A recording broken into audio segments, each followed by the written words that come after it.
누가복음 4장 1절과 2절 말씀입니다. 예수께서 성령의 충만함을 입어 요단강에서 돌아오사 광야에서 40일 동안 성령에게 이끌리시며 마귀에게 시험을 받으시더라. 이 모든 날에 아무것도 잡수시지 아니하시니 날수가 다함에 줄이신지라. 아멘.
내가 너와 항상 함께하리라. 내가 너를 지키리라. 실망치 말고 나를 보아라. 나는 너의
내가 너와 항상 함께하리라. 내가 너를 지키리라. 실망치 말고 나를 보아라. 나는 너의 하나님이라.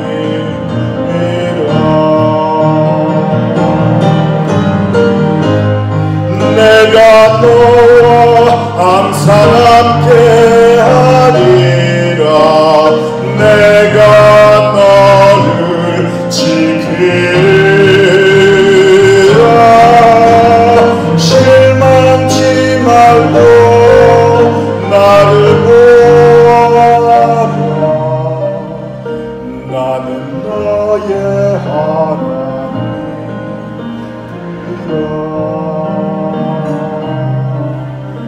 나는 너의 하나님이라.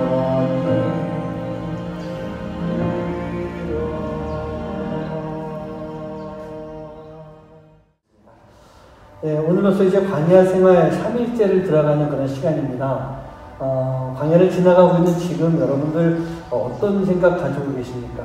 제가 계속 3주째, 3일째 광야 이야기하고 광야 들어가야 됩니다. 우리는 광야를 사모해야 됩니다. 그러면서 심지어 지난주에 광야에 가고 싶으신 분 하면서 영업을 했더니 아무도 안 계셨어요. 몇 분 안 계셨었어요.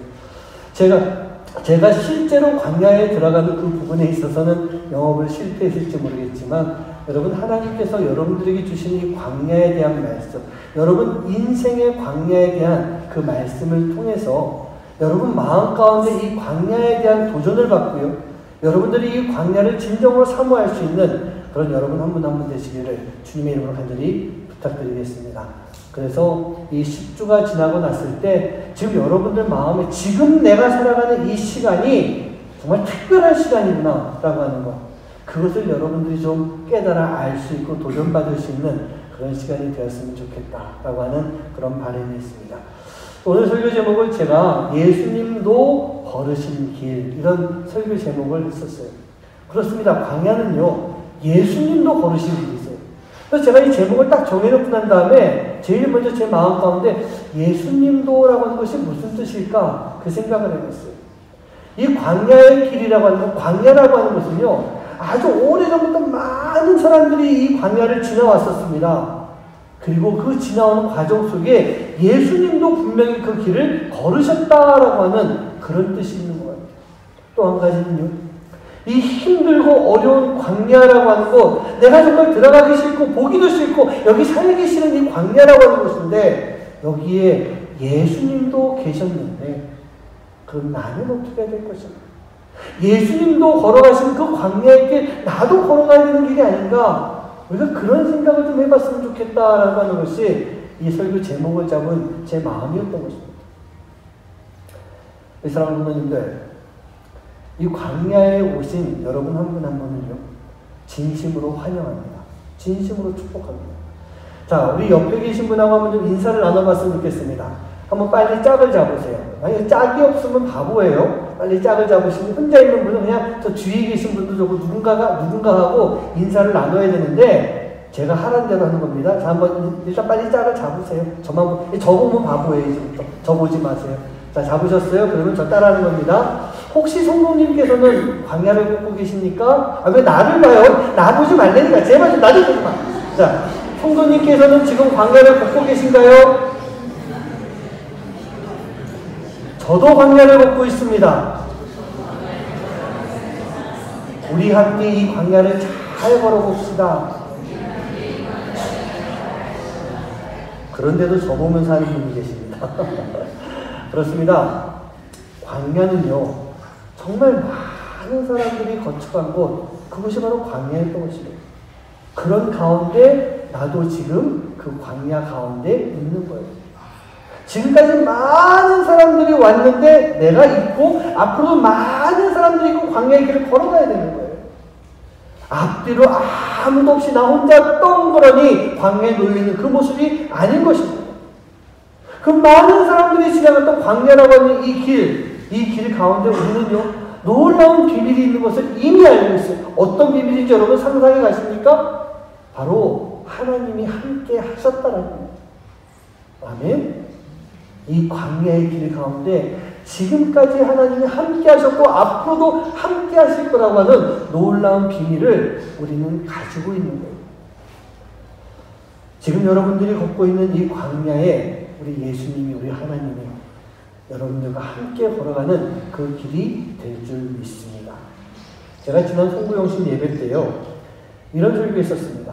시내산 아래에 있었던 이스라엘 민족들, 그 백성들이 이제 하나님께서 광야로 보내십니다. 시내산에서 한 1년의 시간을 보내고 난 다음에 이제 가데스바네아라고 하는 곳으로 하나님께서 보내시기 시작을 하는데, 그때 모세에게 하나님께서 말씀하십니다. 난 너희와 함께 가지 않을 것이다. 너희들끼리 가라. 하나님께서 이스라엘과 동행하기를 거부하시는 말씀을 모세에게 해주시는 거예요. 그런데 중요한 건 뭡니까? 하나님이 동행하지 않으십니까? 동행하셨어요. 천사를 앞에 보내주시고 하나님께서 뒤에서 이스라엘 민족을 바라보시면서 함께 동행을 해주셨던 거예요. 하나님은 이스라엘 민족이 우상을 섬기고 하나님의 말씀에 따르지 않고 명령대로 살지 않았기 때문에 하나님께서 내가 이 민족을 다 멸할까봐 내가 함께하지 않겠다라고 분명히 말씀을 하셨지만, 하나님은 모세에게 그렇게 말씀을 하셨음에도 불구하고 천사를 보내시고 뒤에서 지켜보시면서 이스라엘 민족과 동행하시는, 즉 광야로 내보내셨지만 하나님은 이스라엘을 떠나지 않으시는 그런 하나님이셨던 것입니다. 그렇다고 한다면 지금 광야를 걸어가고 있는 우리에게도 이 동일한 하나님의 은혜가 있지 않겠습니까? 우리가 걷고 있는 광야의 길 앞에 누가 있습니까? 천사가 있는 거예요. 우리가 걷고 있는 광야의 길 누가 있습니까? 예수님이 함께 하시는 거예요. 우리는 우리 눈앞에 천사의 발자국을 볼 수가 있고, 우리가 고개를 돌렸을 때 예수님의 발자국, 나를 따라오며 나를 지켜주시는 예수님의 발자국을 볼 수가 있는 거예요. 그런 곳이 바로 광야라고 하는 얘기예요. 우리가 지금 걸어가고 있는, 우리가 걸어왔었던, 앞으로도 걸어가야 되는 그 광야가 바로 그런 곳입니다. 사랑하는 성도님들, 광야는요, 우리가 절대로 혼자 있는 곳이 아니에요. 제가 지난번에 그런 말씀 드렸죠. 실제로 광야가 아무도 안 살 것 같은데 어딘가에 사람들이 살고 있는 그런 모습인 것처럼 우리가 가야 되는 이 광야 같은 세상도 우리 혼자가 아니라 우리는 그 광야 같은 세상에서 누군가를 만날 수 있는 그런 삶을 살고 있는 거예요. 광야를 지나온 많은 사람들이 있기 때문에. 누가 있겠습니까? 제가 지난주에 욥에 대한 말씀을 읽어드렸어요. 욥에 대한 말씀을 드렸어요. 동방의 의인이지만 사단의 시험 속에서 광야의 시간을 지나왔던 그 욥, 아내가 저주하고 친구들 속을 막박 긁는 가운데 욥 스스로가 내가 태어난 것을, 자기가 태어난 것에 대해 저주를 하는 그런 시간이 있었어요. 그러나 그럼에도 불구하고 욥이 뭐라고 고백합니까? 나의 가는 길은 오직 그가 하시나니 그가 나를 단련시키신 후에 내가 정금같이 순금같이 나올 것입니다 라고 하는 그 고백을 통해서 욥은 모든 것이 회복되고 더 큰 복을 받으며 욥에게 주어진 광야의 길을 잘 지나갔던 거예요. 하란이라고 하는 비옥한 지역에 살고 있다가 내가 명하는 땅으로 가라 라고 하는 그 하나님의 말씀만 듣고 하란을 떠나서 가나안 땅에 정착하고 가나안의 그 광야에서 하나님의 명령대로 순종하며 살아갔던 그 아브라함은요, 믿음의 조상이라고 하는 호칭을 받고 하나님 나라인 이스라엘의 시조, 이스라엘의 조상이 되는 그런 큰 은혜를 받게 되는 거예요. 모세라고 하는 사람은 40년 왕자 생활을 끝내고 광야로 들어가게 됩니다. 40년 동안 광야 생활하는 가운데 하나님을 만나게 되는 거예요. 그리고 하나님의 명령대로 이스라엘 민족을 이끌고 출애굽을 이뤄내며 다시 40년의 광야의 시간 속으로 들어가게 됩니다. 모세는 광야에서 하나님을 만났기 때문에 하나님을, 광야에서 만난 하나님이 어떤 분인지를 알고 있었기 때문에 250만 명이라고 하는 200만 명 넘는 그 인원을 데리고 하나님의 명령대로 광야로 들어갈 수 있었던 거예요. 그리고 그 명령대로 광야에서 40년의 삶을 살아갈 수가 있었던 것입니다. 요셉이라고 하는 사람은 그 삶 자체가 정말 광야 같은 삶을 살아왔었잖아요. 그런데 그러한 가운데서도 믿음과 신앙을 저버리지 않고 꼭 지키며 그에게 주어진 하나님의 꿈, 비전, 그것을 잘 가지고 있게 되었을 때 그는 결국 자기 가족들을 다 데리고 와서 70여 명의 가족이 들어와서 먼 날 200만 명 넘는 그 대민족을 이루게 되는 그 역할을 감당하게 됐던 것입니다. 다윗은 전형적인 광야의 사람이었잖아요. 광야에서 만난 그 하나님을 늘 찬양하고 영광 돌리며 경배하는 그런 삶을 살아왔었어요. 10편 18편에 보면 나의 힘이 되신 여호와여 내가 주님을 사랑하나이다. 광야에서 아무런 힘이 없을 때, 아무것도 할 수 없었을 때 그를 사랑해주고 그에게 힘이 되어주셨던 여호와 하나님, 다윗은 바로 광야에서 자기를 지켜주셨던 그 하나님을 알고 있었던 거예요. 많은 선지자들이 광야에서 쓸쓸하고 외로운 그런 삶을 살아왔었지만 세례 요한도 마찬가지로 하나님을 만난 것이 광야였던 거예요. 광야에 있을 때 하나님의 영이 임하게 되면서 요단강에서 회개를 외치고 세례를 주는 그 역할을 감당했고, 그것뿐만 아니라 예수님에게 세례를 베풀고 죽음으로 예수님의 길을 열어주는 그 역할을 감당했던 사람, 그 사람이 바로 세례 요한이었던 거예요. 예수님의 제자들과 사도 바울도 마찬가지였죠. 그 인생이 평탄한 그 삶을 살지는 않았었습니다. 광야 같은 삶이었어요.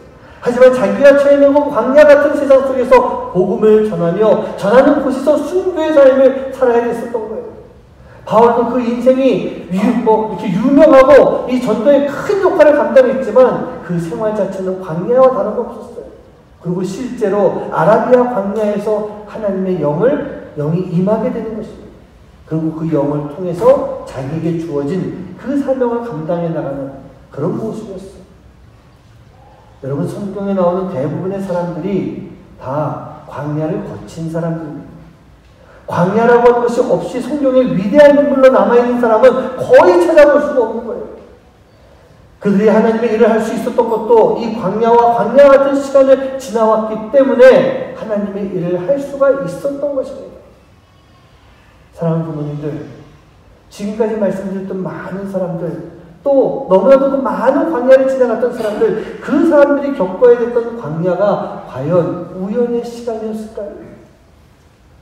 절대로 아닙니다.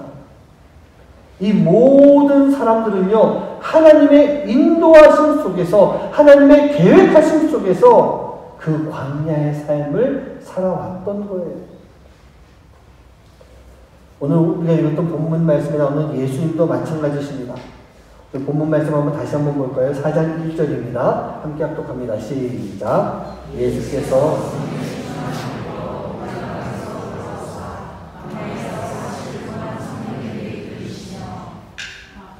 요단에서 세례를 받으시고요, 성령 충만해진 예수님께서 이제 사역을 시작하셔야 되는데 바로 예루살렘을 들어가셨나, 바로 저 갈릴리로 올라가셨나, 그것이 아니었어요. 예수님이 성령 충만한 가운데 제일 먼저 가신 곳이 어디였느냐? 바로 광야로 가셨던 거예요. 그것도 성령님께서 이끌어 주시는 대로 광야로 들어가게 됐던 것입니다. 바로 구원의 복음을 전하기 위해서 좋은 곳, 편안한 곳, 그것이 아니라 광야로 나가신 예수님, 그것도 하나님이 이끌어 주셨기 때문에, 하나님이 성령님을 통해서 이끌어 주셨기 때문에 그 광야의 길로 들어가셨던 것입니다. 우리 사랑하는 부모님들, 지금 여러분들이 있는 곳, 내가 있는 곳, 그것이 광야 같은 곳입니까? 여러분, 혹시 그 광야 같은 곳에 있으면서 내가 저주를 받았어, 내가 이렇게 운이 없이 이런 데 있어야 되지? 하나님이 나를 버리셨어. 여러분, 혹시 그런 생각하시는 분 계세요? 그거 아닙니다. 지금 내가 광야에 있다고 한다면 그것은 분명히 하나님을 통해, 예수님을 통해 성령님이 나를 이끌어 주신 그런 시간인 것입니다. 믿으시기 바랍니다.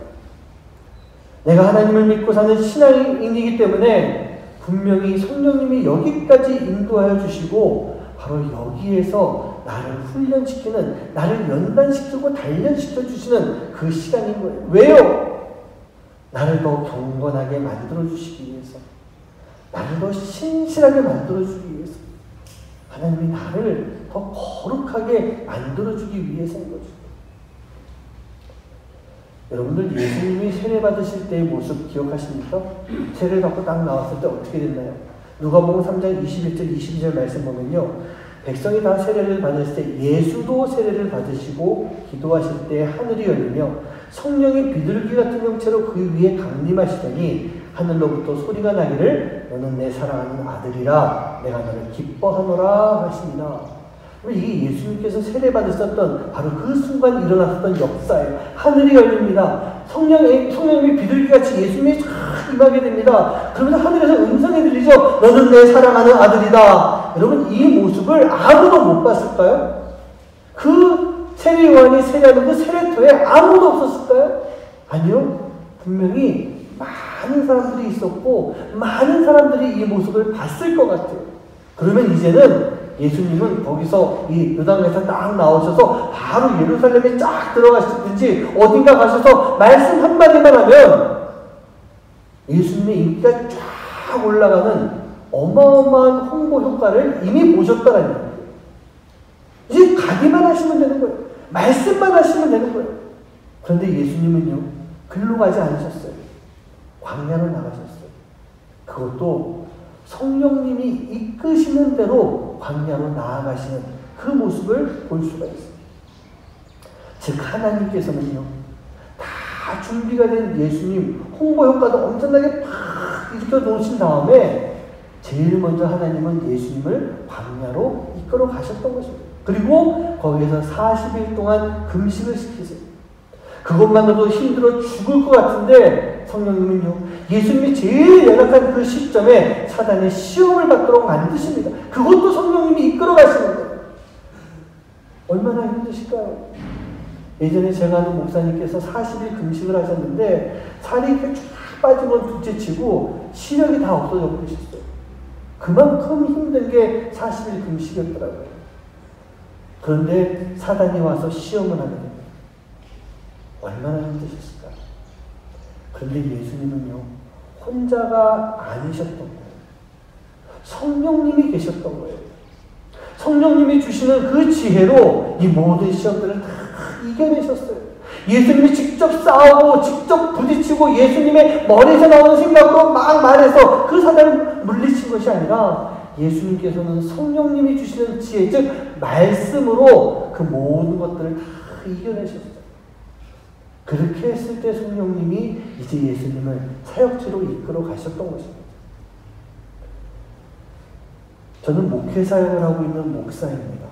이 자리에도 선교사님들 몇 분 계시지만 선교사님들은 선교 사역을 하는 선교사님들입니다. 저나 선교사님들이 하고 있는 사역이라고 하는 것, 그게 곧 삶입니다. 그러면 우리 성도님들도 마찬가지로 똑같이 살아가는 삶이 있어요.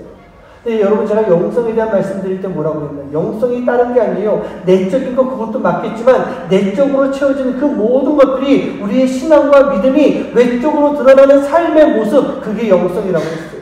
즉 여러분, 우리 모두가 살아가는 삶이라고 하는 건 이게 바로 하나님의 일을 감당하는 시간이 되어야 돼요. 좀 더 아주 쉽게 표현하면요, 진정한 기독교인의 삶을 살아가는 것, 이게 우리에게 진정한 사역이라는 거예요. 우리가 그런 사역을 함에 있어서 우리도 성령님께서 우리를 이끌어 주시는 대로 우리가 사역을 해야 되지 않겠습니까? 성령님께서 우리를 이끌어 주시는 대로 우리가 삶을 살아가야 되는 그런 모습이에요. 성령님이 어디로 이끄신다고요? 광야로 우리를 이끄십니다. 예수님을 이끌어 가신 그 광야로 우리도 광야로 이끌어 주시는 거예요. 그렇다고 한다면 우리는요, 우리에게 주어지는 광야를 찾아야 되는 거예요. 그 광야를 사모해야 되는 거예요.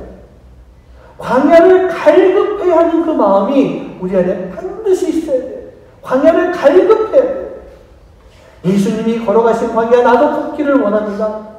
성령님께서 나를 이끌어주시는 바로 그곳이기 때문에 내가 그 길 걸어가기 원합니다. 간절히 원합니다. 여러분, 우리 모두에게 이러한 고백과 간절함이 있기를 바랍니다. 있어야 되는 거예요. 제가 예전에 그런 말씀 드렸죠. 저 광야 꼭 다시 한번 가보고 싶어요.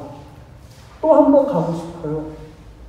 저는 우리가 알고 있는 저 사진에 나와 있는 저 광야, 그래서 얼마나 많은 사람들이 저기 가고 싶어 할까요? 그런데 저는 저 광야 가고 싶어요. 또 걷고 싶어요. 그리고 저 광야뿐만 아니라 우리의 인생의 광야라고 하는 곳, 저 거기 가고 싶어요. 거기 걷고 싶어요. 왠지 아십니까? 지금까지 많은 시간 그 광야의 인생을 경험하면서 살아왔었는데 그때마다 저는 그곳에서 역사하시는 하나님을 만날 수가 있었기 때문이에요. 내 인생의 광야가 그냥 힘들고 지치고 괴로운 곳으로 끝나버리는 것이 아니라 그곳에서 저는 늘 언제나 정말 한 번도 빠짐없이 하나님을 만날 수 있었기 때문이에요. 우리 사랑하는 성도님들, 하나님은요, 분명히 여러분들 인생의 광야 가운데 계신 분이십니다. 그것도 눈에 잘 띄는 곳이 아닌 우리에게 보이지 않는 곳에 숨어 계시면서 우리에게 역사해 주시는 하나님이세요. 이사야서 45장 15절 말씀 보면은 구원자 이스라엘의 하나님이요 진실로 주는 스스로 숨어 계시는 하나님이십니다. 그런 말씀이 있어요. 하나님이 진실로 숨어 계시대요. 여러분, 여기서 말하는 이 숨어 있다라고 하는 것이요, 제가 이렇게 이렇게 안 보이죠. 제가 여러분들에게 안 보이려고 숨어 있는 이 모습이 아니라 우리의 눈과 우리의 마음으로 내 육체의 눈과 마음 가지고는 예수님을 만날 수 없다. 하나님을 만날 수 없다라고 하는 그런 뜻이에요. 그렇기 때문에 우리에게 무엇이 필요합니까? 성령님이 필요한 거예요. 그리고 우리가 어디서 만날 수 있다고요? 광야에서 만날 수 있는 거예요. 그래서 성령님께서는 우리를 광야로 이끌어 주시고 이 광야에 숨어 계시는 하나님, 그 하나님을 만날 수 있도록 우리를 이끌어 가시는 거예요. 사랑하는 성도님들, 광야를 원한다라고 하는 것이요, 이게 바로 우리 안에 하나님을 향한 갈급함이 넘쳐나는 그런 시간인 것입니다. 다시 한번 말씀드릴게요. 광야를 원한다라고 하는 것은 우리 안에 하나님을 향한 갈급함이에요. 하나님 만나고 싶어요. 하나님 도와주세요. 하나님이 꼭 필요해요. 하나님 어디 계세요? 이 갈급함이 우리 안에 있어야 되는데, 하나님을 향한 갈급함이 넘쳐나는 것, 그것이 바로 내가 광야를 사모하고 광야를 원하고 광야로 들어가려고 하는 바로 그 모습인 거예요. 여러분, 출애굽 1세대가 왜 가나안 땅에 들어가지 못했을까요? 우리가 알고 있는 많은 죄들이 있죠. 결국 가데스 바네아에서 하나님 명을 거역한 그런 모습이 있었어요. 그런데 결국 출애굽 1세대는요, 하나님을 진심으로 만나지 못했기 때문이에요. 왜 못 만났을까요? 하나님 진심으로 왜 못 만났을까? 그들에게 바로 하나님을 만나고자 하는 갈급함이 부족했기 때문이에요. 그게 없었기 때문이에요. 신명기 5장 말씀 보면은 신의 산 밑에 있는 이스라엘 민족들에게 이제 하나님이 임재하시는 그 장면이 나옵니다. 내가 저들에게 나타날 것이다. 그들에게 보여줄 것이다. 그런 장면이 나오는데, 여러분, 혹시 지금 이 자리에 여러분들에게 분명히 오늘 하나님이 이 자리에 임재하셨습니다. 보십시오. 여기 하나님이 계십니다. 실제로 눈에 보인다고 생각을 해봐요. 어떤 형상이든 간에. 여러분 어떤 마음 드세요? 저 같으면 이 자리에 하나님이 계시다 그러면 제일 먼저 나와서 하나님의 손이라도 잡아보고 싶을 것 같아요. 그 하나님의 품에를 참 안겨보고 싶을 것 같아요. 저만 그런가요? 여러분 다 그러시잖아요. 그런데 이스라엘 민족의 문제가 무엇이었느냐? 신의 산에 하나님이 임재하셨는데 그 하나님을 만나고 싶어 하지 않은 것이었어요. 물론 그 당시에 하나님을 만나면 하나님의 얼굴, 그 존영을 보면은 죽는다라고 하는 그런 말이 있었어요. 말씀 가운데도 그게 있었기 때문에. 하지만 하나님께서는 분명히 예고하고 오셨거든요. 말씀하고 오셨거든요. 그럼 그 하나님을 뵈야 되잖아요. 그 하나님의 영광을 봐야 되잖아요. 그런데 이스라엘 민족이 뭐라고 합니까? 신명기 5장 27절 말씀 보면은 모세에게 이렇게 말하는 거예요. 당신은 가까이 나아가서 우리 하나님 여호와께서 하시는 말씀을 다 듣고 우리에게 전하소서 우리가 듣고 행하겠나이다 하였느니라. 그리고 신의 산 밑에 머물러 있는 거예요. 하나님을 만나면 죽을 것 같다고 하는 그 두려움으로 인해서 하나님의 임재가 있음에도 불구하고 그곳에 나가지 않고 여기에 머물면서 곳에 당신이나 갔다 오세요. 우린 여기 있을게요. 갔다 와서 하나님이 무슨 말씀하셨는지 우리에게 들려주세요. 이스라엘 민족이 이런 모습이었다는 얘기예요. 그들은요, 하나님을 알고 있는 그런 민족이었어요. 하지만 알고만 있었지 그 하나님에 대한 갈급함이 없는 모습이었어요. 그게 누구예요? 그게 바로 출애굽 1세대였던 것입니다. 여러분, 우리의 모습이 이렇지 않을까요? 우리가 하나님을 알고 있어요. 믿는다고도 해요. 열심히 봉사도 해요. 그런데 진정으로 갈급함이 우리 안에 없는 거예요. 그 갈급함이 없기 때문에 우리가 우리 눈앞에 있는 광야의 길 가운데 들어가지 못하고 연약한 마음으로 머뭇거리고 있는 것, 그게 지금 우리의 모습이라는 얘기입니다. 그런데 하나님은요, 분명히 그 자리에서, 그 광야에서 우리를 부르세요. 광야에 임재하시면서 우리로 하여금 그 하나님을 만나길 원하는 그 갈급한 마음으로 광야에 들어오기를 원하고 계세요. 그런데 우리가 그 길로 들어가지 않고 있는 연약한 모습, 그게 지금 우리의 모습인 것입니다. 그게 바로 출애굽 1세대의 모습이었어요. 하지만 다음 세대들은요, 모세의 말에 순종을 하게 됩니다. 하나님의 말씀, 그 하나님 말씀대로 믿고 따라가게 됩니다. 자그마치 40년 광야의 시간을 살아가고 있지만 바로 그 자리에서 하나님의 임재를 경험하게 되고 하나님의 역사를 보게 되고 하나님의 인도하심을 따라 순종하며 하나님 나라의 사람들로 성장하고 성숙하는 모습, 그래서 진정한 하나님의 자녀로 변화가 되어서 요단강 앞에 서게 되는 그 모습인 거예요. 그러한 모습이 바로 하나님을 향한 갈급함의 모습인 것입니다. 여러분, 이 신의 산이라고 하는 것이 이스라엘의 이 진심이 드러난 그런 장소인 것처럼 광야 또한 우리의 진심이 드러나는 것이다. 여러분 믿으십니까? 광야가 그런 것이에요. 우리의 진심이 드러나는 것이에요. 여기 계신 분들 중에서 하나님 믿지 않는 분이 어디 있겠습니까? 아무도 없어요. 다 하나님 믿어요. 그러니까 여기 와 있잖아요. 그러나 그런 우리들이 광야에서 하나님을 만났을 때 하나님을 향한 우리의 마음이 진실하지 않다라고 한다면 우리에게 광야가 다가오는 것, 우리는 그것을 견디지 못한다는 거예요. 하나님을 향한 진실한 마음이 없으면 우리는 그 하나님을 받아들일 수 없어요.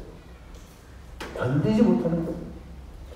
우리가 광야라고 하는 곳에 나갔을 때 그곳에서 진정한 진리를 만날 수 있게 되는데 그곳에서 진리를 만났을 때 그것을 거스르고 그것을 거역하고 그 진리를 방해하는 죄, 그 죄를 짓고 살아가는 거예요. 바로 그 하나님의 자리에서 벗어나게 되고 거룩한 이 자리를 견디지 못하는 모습, 그 모습이 바로 비진리를 따라가고 있는 죄인의 모습인 거예요. 우리 눈앞에 광야가 있지만 이 광야에 들어가지 못하고 머뭇거리고 있는 그러한 죄인들의 모습인 거예요. 그런 모습일 때 결국 내가 서 있는 광야라고 하는 곳은요, 행복하고 평안한 곳이 아니라 괴로운 곳이 될 수밖에 없는 것입니다. 그렇게 했던 이스라엘 2세대는요, 결국 그 광야에서 죽음을 맞이하고 가나안 땅에 들어가지 못하게 되는 그런 벌을 받게 됩니다. 제가 지난 연말 마지막 주일에 영적 분별력에 대한 그런 말씀을 드렸어요. 또 기억나시는 분은 아시겠지만 우리가 분명하게 영적 분별력을 가지고 살아야 되고 영적 분별력을 가지고 들어야 되고 영적 분별력을 가지고 행할 수 있는 그런 모습이 되어야 됩니다. 그러면서 예배에 대한 말씀 드리고 11조에 대한 그런 말씀을 드렸어요. 그러고 나서 몇 주 뒤에 어느 집사님을 만나서 이야기를 나누게 됐는데 그 집사님 말씀이 당신이 이 주일 설교를 듣고 그 마지막 주일 설교를 듣고 마음이 너무 많이 찔렸다는 거예요. 그 당시에 이 예배에 대해서도 내가 충실하지 못했던 그런 모습이 있었고 더더군다나 지금까지 11조라고 하는 것을 온전하게 들여보지 못했던 그러한 삶들이 생각이 나면서 그 설교 말씀을 듣고 찔리고 도전이 되는, 그래서 마음의 결단을 합니다. 목사님, 제가 예배 이제 안 빠질게요. 예배는 꼭 중요하게 생각하고 절대로 예배 빠지지 않을게요. 그리고 온전한 11조를 반드시 드리겠습니다. 저기 그 말씀해 주시더라고요. 물론 그런 사람은 아직 없었지만 똑같은 설교를 듣고 어떤 사람들은 그런 얘기합니다. 목사님, 나 들으라고 하는 얘기야. 저거 나 표적으로 하는 그런 설교야. 그렇게 이야기를 이해하고 들을 때도 있어요. 저도 설교하고 그런 얘기 들은 적이 있었습니다. 제가 뭐라고 말씀드리냐면요, 목사가 설교하는데 표적 설교했다고 이해가 되면은 나에게 문제가 있으니까 그렇게 이해가 되는 거 아니겠습니까? 그럼 회개하십시오. 그렇게 말씀을 제가 드리긴 했었어요. 여러분, 똑같은 말씀이지만, 똑같은 진리의 말씀이지만 누구가 받아들이기에 따라서 내가 어떻게 행동하는가, 어떻게 살아가는가, 그게 분명히 달라지더라고요. 그런 사람들은요, 결국 어떻게 됩니까? 지금 하나님을 만날 수 있는 은혜의 이 광야의 이 자리, 결국 그 광야의 자리에 그 진리를 견디지 못하고 그 자리를 벗어나버리는 그러한 모습이 되는 거예요. 누구처럼요? 출애굽 1세대처럼. 많은 인물들이 이 광야를 지나가면서 인생의 성공을 거뒀었습니다. 그러나 그 성공이 절대적으로요, 세상이 기준을 가지고 있는 그런 성공은 절대로 아닙니다. 그럼 어떤 성공일까요? 그 광야를 잘 지났던 모든 사람들이 바로 하나님의 사람으로 수용을 받게 되는 그 성공을 이뤘던 거예요. 사랑하는 부모님들, 우리는요, 고정된 삶을 살 수가 있어야 돼요. 고정이 되어 있어야 돼요. 고정이 되었다라고 하는 것은요, 어떤 상황에 있었는지 원래의 모습으로 되돌아갈 수 있다라고 하는 그런 가능성이 있는 거예요. 그럼 어디에 고정이 돼야 되겠습니까? 예수님에게 고정이 돼야 되는 거예요. 하나님에게 고정이 돼야 되는 거예요. 세상이 아닌 교회에 고정될 수 있는 그런 삶이 돼야 되는 거예요. 우리가 지금 이 자리에 있고 교회에 있지만 우리의 정신과 우리의 마음이 세상에 고정되어 있다고 한다면 결국 우리는요, 세상으로 되돌아갈 수밖에 없는 거예요. 그러나 그 고정된 것이 이 자리에 있다고 한다면 우리는 끝까지 이 자리를 지킬 수 있고 예수님과 함께 할 수 있는 그런 삶이 되지 않겠습니까? 우리가 예수님께 꽉 고정되어 있는 이런 모습이라고 한다면 우리가 또 죄인이니까 또 이렇게 밖으로 나갈 거 아니에요. 여기서 막 헤매면서 방황하고 있는 그런 모습이잖아요. 그러면 언젠가 우리 예수님이 부르십니다. 야, 그거 아니야. 다시 일로 와라. 그러면 우리는 언젠가 회개하고 예수님께 돌아올 수 있어요. 하지만 반대쪽 이 세상에 고정이 되어 있어 봐요. 여기서 고정이 꽉 되어 있는 건데 우리가 교회 가가지고 예배 드리고 봉사하고 뭐 사역도 한다고 뭐 하고 있지만 사단이 너 이제 올 때가 돼서 다시 되돌아와 라고 한다면 어디로 되돌아가게 됩니까? 결국은 다시 세상 속으로 빠져버리는 그런 모습이 되는 거예요. 그렇기 때문에 우리는요, 늘 우리의 몸과 마음과 영혼 모든 것이 예수님께로 고정될 수 있는 그런 삶을 살아가야 되는 거예요. 1990년대 중반까지 우리나라의 찬양사역과 CCM이라고 하는 것이 이 기독교 문화로서 대단한 인기를 이렇게 끄는 그런 시간이 있었습니다. 그때 많은 교회가요, 그때까지도 80년대 중반부터 시작되면서 한 10년 정도 되는 시간에 많은 교회들이 이 찬양팀을, 찬양 사역자들을 교회에 부릅니다. 그리고 이 찬양 집회들 많이 있었어요. 저도 그 당시에 옹기장이 성교단이라고 하는 그런 찬양팀에서 사역을 하고 있었기 때문에 많은 교회에 불려가서 그 팀들이 가서 함께 찬양하고 찬양 집회하는 그런 시간들, 그리고 많은 찬양 사역자들이 모여가지고 함께 이렇게 콘서트도 하고 하는 그런 시간들이 참 많이 있었어요. 근데 그때 교회에 가서 이렇게 사역을 하면요, 이 옹기장이 있을 때 저희가 마치 연예인 같은 그런 느낌을 받을 정도였어요. 그 당시 문화가 그랬었어요. 집회가 딱 끝나고 나면 이렇게 음반을 팔고 있잖아요. 거기에 이렇게 나가면 음반 산 애들이 와가지고 저희가 사인해주세요 막 그러면서 그 테이프 또 CD 이렇게 사인해달라고 막 요청을 합니다. 저도 처음에 사역을 하면서 그 분위기에 막 사인을 해주고 제 이름도 써주고 하면서 그런 시간들을 가졌어요. 그런데 어느 날 사역 끝나고 제가 이렇게 어떤 학생이 와가지고 사인해주세요. 사인 멋있게, 사인도 연구하더라고요. 어떻게 하면 멋있는 사인 나올까? 막 사인을 이렇게 해주는데 제 갑자기 마음속에 그런 생각이 들어요. 하나님의 음성 같았어요. 내가 지금 이걸 왜 사인하고 있지?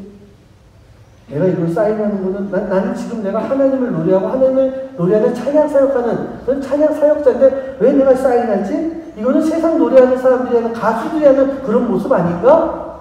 그런 생각이 들면서 제 마음이 막 떨리기 시작하더라고요. 이게 아닌 것 같았어요. 그래서 제가 그 다음부터는 사인해주세요 그러면서 학생들 보면은 거기다가 간단한 메시지, 하나님이 당신을 사랑하십니다. 자매님을 사랑하세요. 옹기장에 이렇게 써가지고 제가 주기도 하고 하는 그런 모습으로 좀 이렇게 바꿨습니다. 그런데, 물론 모든 사람들이 다 그러지 않았어요. 그런데 보면요, 많은 사역자들 가운데 정말 우리가 흔히 알 수 있다라고 하는 그런 사역자들 가운데서 제가 생각했던 것보다 더 심각한 모습들의 그런 모습이 나오는 그런 케이스들을 많이 보게 됐어요.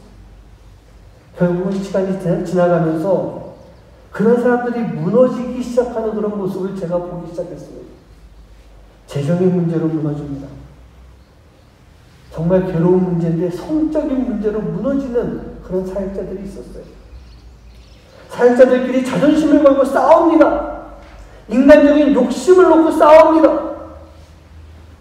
그러면서 무너지는 사역자들이 생기는데 그 사역자들은 지금 다 사라지고 없고요. 요즘 보면 그때 열심히 하고 있던 사역자들이 정말 힘들고 어려운 가운데 광야 같은 시간을 지나면서 아직도 꾸준히 찬양 사역하고 있는 그런 지체들을 볼 수는 있어요. 하지만 초반에 우리 흔히 말하는 인기 짱 그런 찬양 사역자들이요 무너진 사람들이 너무 많아요. 왜 이 문제가 일어나게 됐을까요? 저는 그렇게 생각해요. 사역자들이 고정되어 있지 않았기 때문입니다. 그들이 고정이 되어 있다 할지라도 교회에 예수님에게 고정되어 있는 것이 아니고 유명한 사역자들이 이 세상 기준에 고정이 되어 있었기 때문에 몸은 교회에 와 있다 할지라도 그저 공연이라고 하는 이름으로 노래를 부르고 있는 그런 모습이었던 거예요. 사랑하는 부모님들, 우리는요 세상이 아닌 하나님께로, 세상이 아닌 예수님께로 고정이 될 수 있는 그런 삶을 살아가야 되는 거예요. 바로 그 삶을 살기 위해서 우리에게 필요한 것이 무엇이냐? 그게 바로 광야라고 하는 시간이에요. 광야에 머물러 있지 않으니까, 바로 세상 속에 가 있으니까 몸은 여기 와 있다 할지라도 영혼과 마음이 여기 박혀 있잖아요. 그러니 이 광야에서 하나님을 만나지 못하고 세상 속으로 빠져들어가는 그 모습이 바로 우리의 모습이 되고 있는 것입니다. 사랑하는 부모님들, 다시 한번 말씀드립니다. 광야로 들어가 보시기 바랍니다. 그리고 거기에 아예 못을 박아버리세요. 거기에 나를 고정시키세요. 왜? 거기에는 하나님이 계시는 곳이고 하나님의 은혜가 있는 곳이기 때문에, 그리고 내 인생의 모든 것을 다 걸 때 정말 진정으로 성공할 수 있는, 뭐 돈이 많아지고 부자가 돼서 잘 살게 되는 거 저는 그건 모르겠지만 제가 분명하게 말씀드릴 수 있는 것은 바로 광야라고 하는 그곳에서 내가 하나님을 만날 수 있고 하나님이 인정해 주시는 하나님의 사람으로 하나님의 일을 감당할 수 있는 그 삶이 될 수 있기 때문인 것이죠. 예수님을 비롯한 많은 사람들이 이 길을 걸어갔습니다. 예수님도 걸어갔습니다. 그렇다고 하면 우리도 그 길을 걸어가야 되는 것입니다. 그런데 그 광야 앞에 섰을 때 어떤 마음이 제일 먼저 들까요? 두려워요. 걱정이 돼요. 무섭습니다. 그리고 그 길보다는 좀 더 편안한 세상의 길이 자꾸 눈에 들어올 거예요. 내 사랑하는 부모님들, 지금 여러분들 눈앞에 있는 광야길이요, 이미 여러분들이 던져진 그 광야의 길이요, 절대로 두려워하지 마시기 바랍니다. 그리고 성령님의 이끌림을 받으시면서 바로 그곳에서요, 세상이 아닌 광야에서 예수님께 온전하게 고정이 된 상태로 하나님의 자녀로 살아갈 수 있는 여러분 한 분 한 분 되시기를 주님의 이름으로 간절히 축원합니다.